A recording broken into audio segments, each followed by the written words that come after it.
오늘 우리에게 주시는 하나님의 말씀은 갈라디아서 4장 12절에서 20절까지의 말씀 한 절씩 교독하겠습니다. 형제들아, 내가 너희와 같이 되었은즉 너희도 나와 같이 되기를 구하노라. 너희가 내게 해롭게 하지 아니하였느니라. 내가 처음에 육체의 약함을 인하여 너희에게 복음을 전한 것을 너희가 아는 바라. 너희를 시험하는 것이 내 육체에 있으되 이것을 너희가 업신여기지도 아니하며 버리지도 아니하고 오직 나를 하나님의 천사와 같이 또는 그리스도 예수와 같이 영접하였도다. 너희의 복이 지금 어디 있느냐? 내가 너희에게 증거하노니 너희가 할 수만 있었다면 너희의 눈이라도 빼어 나를 주었으리라. 그런즉 내가 너희에게 참된 말을 함으로 원수가 되었느냐? 저희가 너희를 대하여 열심내는 것이 좋은 뜻이 아니요 오직 너희를 이감 붙여 너희로 저희를 대하여 열심내게 하려 함이라. 좋은 일에 대하여 열심으로 사모함을 받음은 내가 너희를 대하였을 때뿐 아니라 언제든지 좋으니라. 나의 자녀들아, 너희 속에 그리스도의 형상이 이루기까지 다시 너희를 위하여 해산하는 수고를 하노니. 다 같이요. 내가 이제라도 너희와 함께 있어 내 음성을 변하려 함은 너희를 대하여 의심이 있습니다. 아멘. 우리 신앙생활의 가장 큰 위기는 무엇일까요? 핍박도 위기가 될 수 있고 고난도 위기가 될 수 있고 여러 가지 위기가 될 수 있겠지만 가장 큰 위기는 복음에서 떠나는 겁니다. 예수 그리스도의 십자가 은혜 위에 서 있지 않고 다른 길로 돌아서는 것이야말로 가장 심각한 위기죠. 갈라디아 교인들은 처음에는 바울이 전한 복음을 기쁨으로 받아들였고 바울을 마치 천사처럼 영접했습니다. 근데 시간이 조금 지나면서 거짓 교사들의 가르침에 흔들리면서 다시 율법으로 돌아가려고 했다는 것이죠. 그래서 오늘 본문은 그런 갈라디아 성도들을 향한 바울의 애끓는 사랑의 호소입니다. 갈라디아서 1장에서부터 지금까지 바울은 계속 이 율법주의적 신앙의 위험이 무엇인가, 그 신앙의 문제점이 무엇인가를 상세하게 지적했습니다. 왜냐하면 갈라디아 교인들이 예수 그리스도의 십자가 구원의 은혜를 저버리고 율법주의적인 삶으로 돌아가 버렸기 때문입니다. 그래서 갈라디아 교인들의 이 신앙을 바로잡아주기 위해서 그동안 사도 바울께서는 여러 가지 방법으로 그들을 설득했습니다. 신학적으로 설득을 했죠. 율법의 종 혹은 몽학선생, 초등학문 이런 비유들을 통해서 십자가의 은혜를 떠나 율법의 종이 되어버린 갈라디아 교인들이 얼마나 어리석으냐를 지적했습니다. 율법을 따르는 것은 이건 종의 믿음이지 아들의 믿음이 아니라는 거죠. 아들의 신분을 받은 사람들이 종이 되겠다고 하는 것은 이건 어리석은 일이다. 이렇게 바울은 그들을 설득했습니다. 논리적으로도 설득을 했죠. 갈라디아서 2장 21절 같이 한번 보겠습니다. 내가 하나님의 은혜를 패하지 아니하노니 만일 의롭게 되는 것이 율법으로 말미암으면 그리스도께서 헛되이 죽으셨느니라. 율법으로 의롭게 될 수 있는 길이 있다면 예수 그리스도께서 왜 죽으셨겠느냐는 거죠. 만약 그렇다면 그 죽음은 헛된 죽음이 아니겠느냐.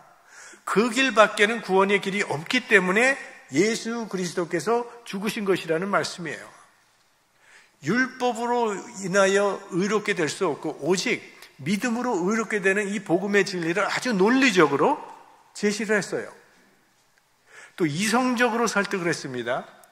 나도 전에는 율법으로 의롭게 되는 줄 알고 누구보다도 열심으로 율법을 지켰고 또 예수 믿는 사람들 열심히 핍박하던 사람이었는데 지금은 오히려 내가 예수 그리스도의 십자가를 증거하는 사람이 되었으니 그 이유가 무엇인지 한번 생각을 해보라는 겁니다. 이렇게 여러 가지 면으로 갈라디아 교인들을 설득을 해왔는데 오늘은 바울이 감성적인 호소를 하고 있는 겁니다. 갈라디아 성도와 내가 처음 만났을 때 나는 어떤 그 사랑을 한번 생각해보자라는 그러한 접근 방법을 쓰고 있습니다. 사실 딱딱한 훈계나 이 교리보다는 이 사랑으로 호소하는 것이 훨씬 더 효과가 있을 수 있습니다. 옛날에 우리 사랑했던 우리가 어쩌다가 이렇게 변했느냐라는 그런 애끓는 마음으로 지금 호소를 하고 있는 건데요.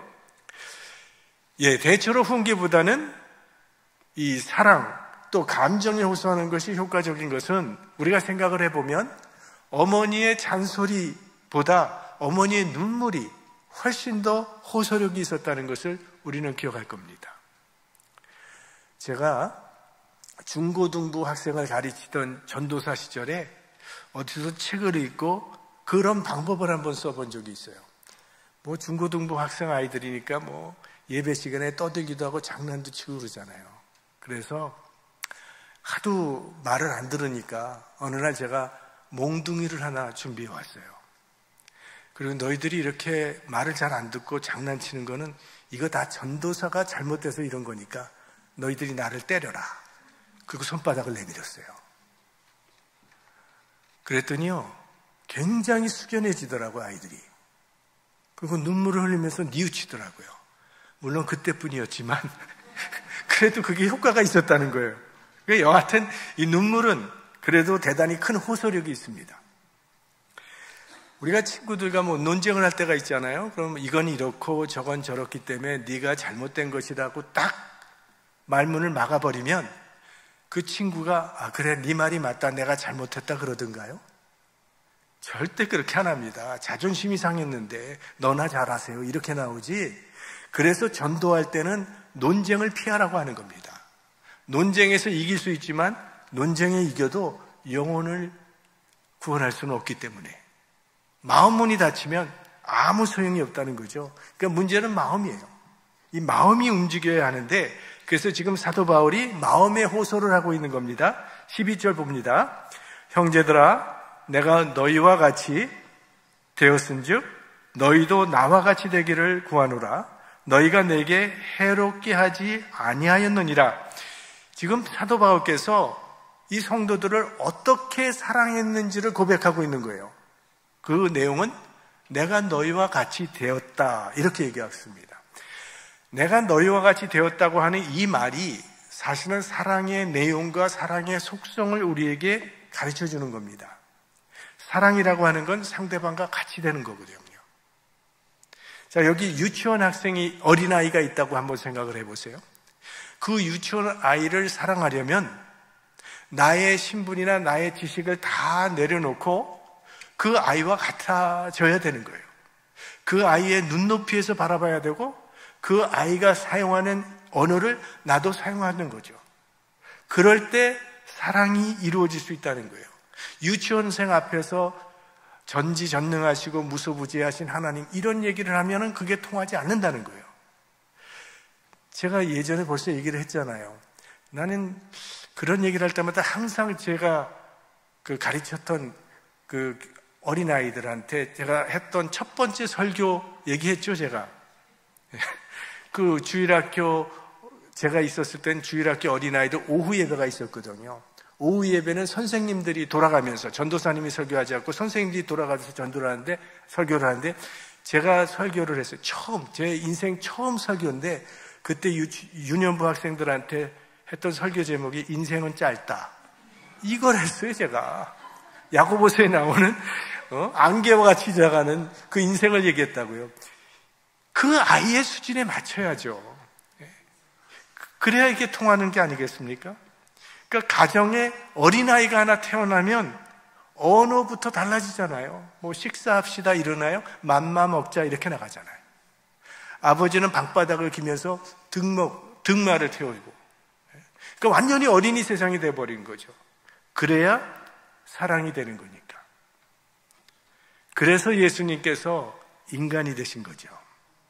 우리를 사랑하시기 때문에 그 영광의 보좌 위에서는 사랑이 어려우니까 그 보좌를 버리시고 낮고 낮은 세상에 오셔서 우리와 같이 되신 거죠.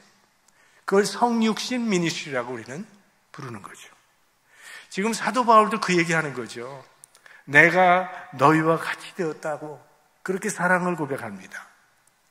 사실 이거는 바울의 선교 철학이기도 합니다. 바울은 유대인에게는 유대인과 같이 되었고 헬라인에게는 헬라인과 같이 되었고 자유인에게는 자유인과 같이 되었고 종에게는 종처럼 되었다고 그렇게 고백하고 있습니다. 사실은 바울이라는 사람은요, 유대인 중에 유대인이고 최고의 율법학자였습니다. 그런데 그런 사람이 자기의 기득권을 다 내려놓고 이방인과 같이 되었다는 거예요. 자신은 이방인의 사도라고 말하지 않습니까? 그래서 사도 바울이 동족 유대인들로부터 그렇게 비난을 받고 고난을 당했던 것입니다. 민족의 반역자라는 거죠. 유대인들은 절대 이방인들과 섞여서는 안 되거든요. 그러니까 바울은 그들에게는 이완용과 같은 존재였다는 거예요. 그런데 바울이 그런 괴로움을 당하면서도 참고 견뎠던 이유는 다만 몇 사람이라도 더 구원하기 위해서 그랬다고 고백을 하죠. 그래서 내가 당신들을 구원하기 위해서 당신들과 같이 되었던 것을 기억하고 있지 않습니까? 라는 말이에요. 근데 바울은 거기서 그치질 않습니다. 그 다음에 보니까 너희도 나와 같이 되기를 구하노라. 당신들도 나와 같이 되기를 구합니다. 이건 굉장히 담대한 말입니다. 우리가 어떤 사람을 가르칠 때 제가 가르쳐준 대로 하세요 라고 말하기는 쉽지만 나를 본받으세요 라는 말을 한다고 하는 것은 이건 굉장히 어렵습니다. 사실 부모들도 자녀에게 나를 본받아 라고 말할 수 있는 부모가 얼마나 되겠어요.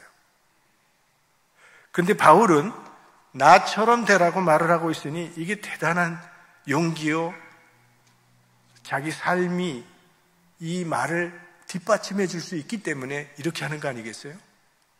이제 우리가 사도행전 끝부분에 보면 바울이 감옥에서 계속 신문을 받는 이야기가 나오는데 한 번은 바울이 아그리빠 왕 앞에서 재판을 받게 됩니다. 그런데 그 죄수 신부님 사도 바울이요, 아그리빠 왕 앞에서 무슨 말을 하는지 알아요?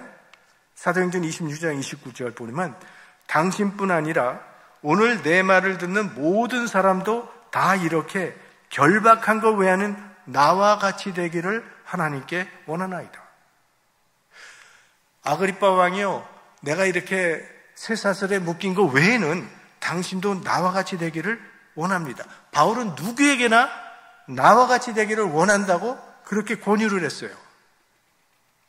우리가 식당에서 맛있는 냉면을 먹고도 전도하잖아요.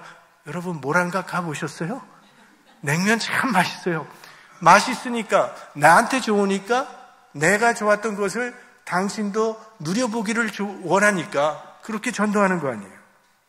예수 믿는 것도 마찬가지라는 거예요. 바울은 예수 믿고 예수를 위해 사는 것이 너무나 기쁘고 보람이 있었던 거죠. 내가 예수 그리스도를 모를 때는 소중하게 여겼던 것이 참 많았거든요. 가말리엘의 수제자로, 그는 나중에 이스라엘의 유명한 가말리엘을 잇는 그런 율법학자가 되기를 원했던 그런 사람이었는데 이제 예수 그리스도를 알고 보니까 그 모든 것이 배설물과 같다.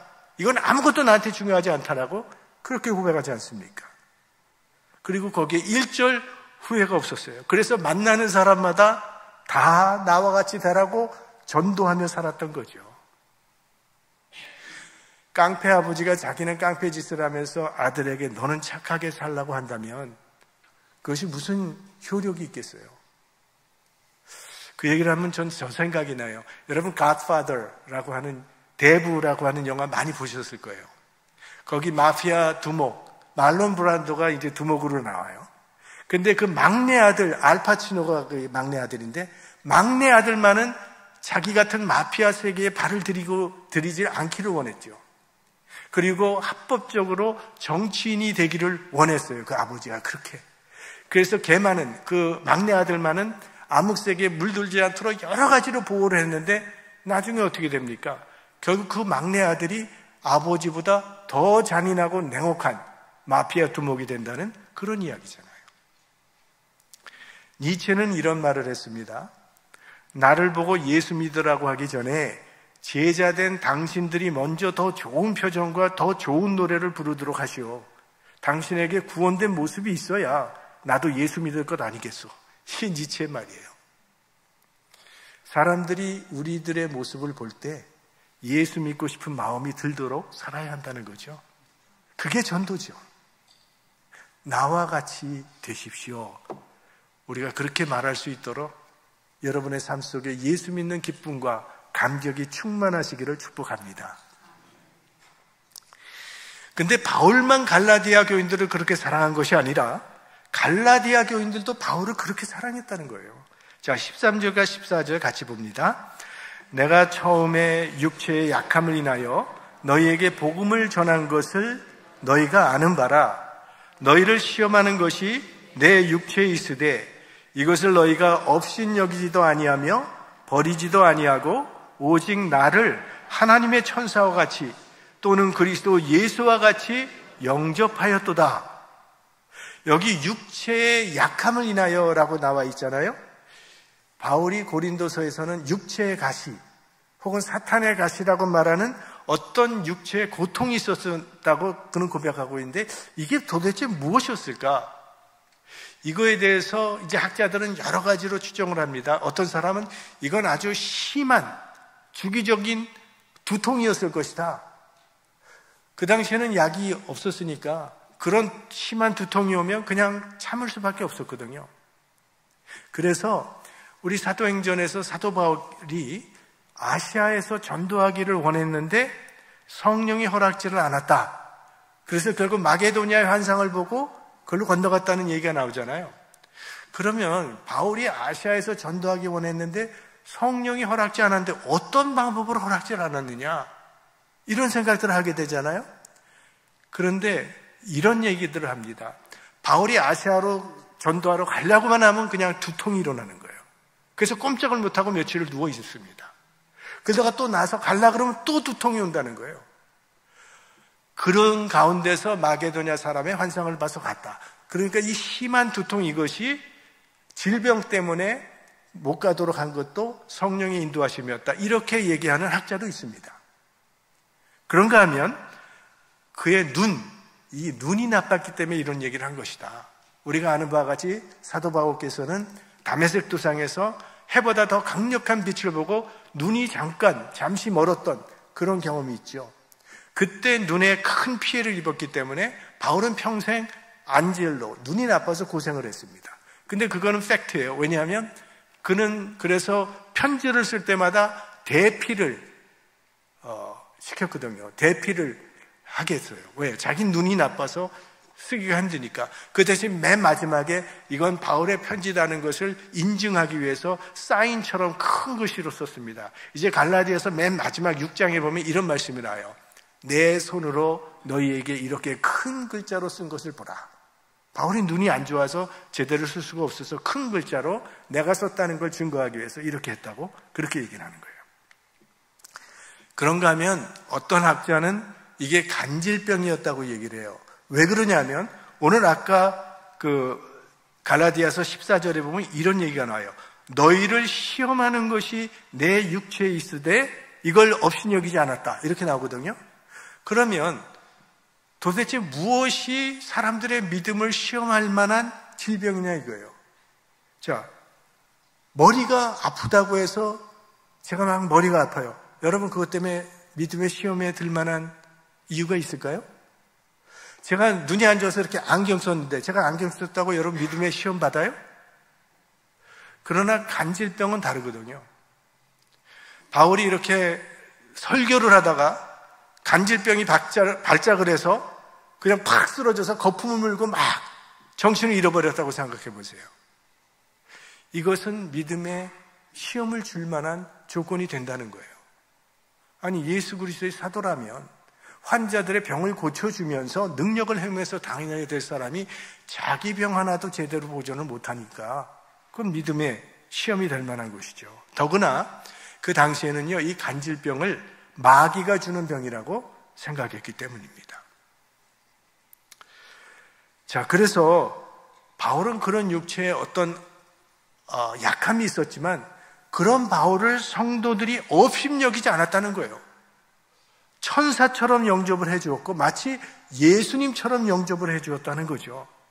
그런 아름다운 사랑의 관계에 있었던 우리들이 왜 지금 이렇게 되었느냐고 지금 반문하고 있는 겁니다. 15절 같이 봅니다. 너희의 복이 지금 어디 있느냐? 내가 너희에게 증거하노니 너희가 할 수만 있었다면 너희의 눈이라도 빼어 나를 주었으리라. 그런 관계였는데 지금은 너희의 복이 어디 있느냐는 거예요. 내가 눈 때문에 너무 고생을 하니까 눈이라도 빼어주고자 했던 사람들이 지금은 어떻게 이렇게 됐느냐? 너희의 복이 어디 있느냐? 왜 너희가 나를 원수처럼 대하느냐? 이렇게 말을 합니다. 뭔가 잘못됐다는 거예요. 이것은 우리 사이를 이간시키는 사람들이 있었기 때문이라고 말을 합니다. 17절 같이 보겠습니다. 저희가 너희를 대하여 열심내는 것은 좋은 뜻이 아니요 오직 너희를 이간 붙여 너희로 저희를 대하여 열심을 내게 하려 함이라. 자, 이 말씀 속에 참 목자와 거짓 목자를 구분할 수 있는 기준이 나와 있다고 봅니다. 참 목자는요, 예수 그리스도의 제자를 세우는 게 참 목자입니다. 거짓 목자는 자기 사람을 만듭니다. 참 목자는 예수 그리스도를 따르게 하고 거짓 목자는 자기를 따르게 하고 자기에게 매이게 하는 것이 거짓 목자의 특징 중에 하나예요. 그래서 카리스마가 강한 지도자가 아주 위험할 때가 있는데 카리스마가 강한 지도자는요, 대체로 사람들의 존경과 관심을 쉽게 끌어모읍니다. 이 강한 리더십에 매료된 사람들은요, 지도자의 말과 행동을요, 무분별하게 그냥 따르게 되어 있어요. 그리고 비판적인 사고가 멈춰버립니다. 그래서 결국 교회가 그리스도의 몸이 되는 것이 아니라 한 개인을 추종하는 집단으로 변질될 위험이 크다는 거예요. 우린 그런 예를 많이 봤죠. 짐 존스 같은 카리스마틱한 리더들, 존스타운이라는 거를 저 남미 어디 정글 외딴 공동체를 만들어서 그렇게 공동생활을 하다가 결국은 짐 존스가 신도들에게 청산가리를 먹으라고 명령을 내렸잖아요. 근데 그걸 그대로 따라 먹어서 900명이 집단 자살을 하지 않았습니까? 이게 카리스마틱한 리더의 문제 중에 하나죠. 카리스마 자체는 문제가 아닙니다. 이건 중립적이고 또 지도자의 자질로서 필요한 것이기도 하지만 그것이 성도들을 예수께로 인도하지 아니하고 지도자 자신에게 묶어버릴 때 위험해질 때가 있다는 거예요. 물건을 도적질하는 것도 나쁜 죄지만요, 이 영혼을 도적질하는 것이야말로 가장 나쁜 죄입니다. 그러니까 영혼의 사냥꾼들을 조심해야 돼요. 왜? 그들은 자신의 이득을 위해서 일하는 사람이기 때문에. 저 통일교회 문선명 같은 사람들, 신천지의 이만희 같은 사람들, 만민중앙교 이재록 같은 사람들, 이거 다 영혼의 사냥꾼들이에요. 거짓 목자들이란 말이죠. 그런데 그런 거짓 목자를 지금 따르고 있는 갈라디아 교인들을 향한 바울의 안타까운 마음이 나타납니다. 19절 말씀 같이 봅니다. 나의 자녀들아, 너희 속에 그리스도의 형상이 이루기까지 다시 너희를 위하여 해산하는 수고를 하노니.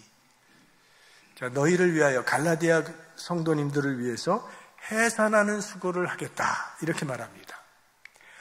여러분, 죄로 인해서 하나님께서 남자에게 내리신 형벌은 뭐죠? 평생 힘들게 일해야만 먹고 살 수 있는 형벌을 내리셨어요. 여자에게 내린 형벌은 아기를 낳는 고통, 해산의 수고를 형벌로 하나님께서 내리셨어요. 요즘은 대부분 무통분반을 한다고는 하지만 사실은 수고 중에 가장 큰 수고는 해산의 수고라고 말을 하죠. 해산의 수고 없이는 생명이 탄생할 수 없습니다. 그런데 그거는 이 물리적인, 육체적인 생명만이 아니라 영적인 생명도요, 해산의 수고 없이는 탄생하지 않습니다. 여러분, 그래도 우리가 이번에 이웃초청주의를 한다고 해서 여러분들 쉽지 않잖아요. 한 영혼을 초청한다는 게 얼마나 어려워요. 매일 기도해야 되고 봉사해야 되고 희생해야 되고 말씀을 가르쳐야 되고 또 제발 와달라고 부탁도 해야 되고 쉽지 않아요. 그래서 그렇게 해서 만약 이번에 정말 이웃초청주일에 와서 구원을 받으면, 그러면 다 다 끝나는 것일까요? 구원받은 다음에도 해산의 수고가 필요하다는 거예요. 왜냐하면 그리스도인의 신앙의 목표는요, 오늘 본문에 나온 것처럼 우리 속에 예수 그리스도의 형상이 이루어지게 하는 것이기 때문에 우리 신앙의 목표는 예수님을 닮는 거예요. 예수님의 인격과 예수님의 성품을 우리 삶 속에 형성해 나가는 것이, 그게 성화의 과정이고 그게 믿음의 여정이라는 거예요. 하나님을 닮아야 한다는 거죠. 예수님을 닮아야 한다는 거죠. 우리 아이들은 부모를 닮잖아요. 어떤 아이는요, 그냥 얼굴만 봐도 부모가 누군지 알겠어. 정말 붕어빵 같은 아이들도 있어요. 그런가 하면 반대도 있습니다. 여러분, 우리 한국 문학에 유명한 말이 있죠. 발가락이 닮았네. 이 아이가 자신의 친자식이 아니라는 그런 불안감에 시달리던 그 주인공이 자기를 스스로 설득하기 위해서 얘는 발가락을 나를 닮았다고 말한 거죠. 하나님의 자녀는 하나님을 닮아야 합니다. 최소한 발가락이라도 하나님을 닮아야 합니다. 빌립이 예수님께 하나님을 보여달라고 했을 때 예수님께서 하신 말씀, 나를 본 자는 아버지를 보았거늘 어찌하여 아버지를 보이라 하느냐. 그러니까 예수님은 하나님의 형상을 인간에게 보여주신 분입니다. 우리 또한 예수 그리스도의 형상을 세상 사람들에게 보여줘야 하는 사명을 받은 사람들이에요. 우리의 삶의 방식과 우리의 인간관계나 우리 일상에서 내리는 여러 가지 모든 선택이 하나님이 누구신지를 드러내야 한다는 거예요. 사도 바울처럼 우리 삶 속에 예수 그리스도의 형상이 이루어질 때 세상은 우리를 통해서 하나님을 보게 되는 거죠. 대한민국 사람 하나가 잘못하면 대한민국 전체가 욕을 당하는 것처럼, 대한민국 사람 한 사람이 잘하면 대한민국이 영광을 받는 것처럼, 믿는 사람이 잘못하면 하나님께 욕이 돌아가는 것이고, 믿는 사람이 잘하면 하나님께 영광이 돌아가는 것이죠. 하나님께서 영광을 받으시느냐 못 받으시냐 하는 것은 우리 그리스도인에게 달려있다는 거예요. 내가 어떻게 하느냐에 따라서 하나님께 영광이 돌아가기도 하고 하나님께 욕이 돌아가기도 한다는 거예요. 나를 통해서 천국문이 열리기도 하고 천국문이 닫히기도 한다는 거예요. 여러분을 통해서 천국문이 열리는 은혜가 있기를 바랍니다. 여러분을 통해서 구원받는 사람들이 날마다 더해지기를 소망합니다. 여러분을 통해 하나님의 영광이 이 땅에 가득하게 되기를 주님의 이름으로 축원합니다.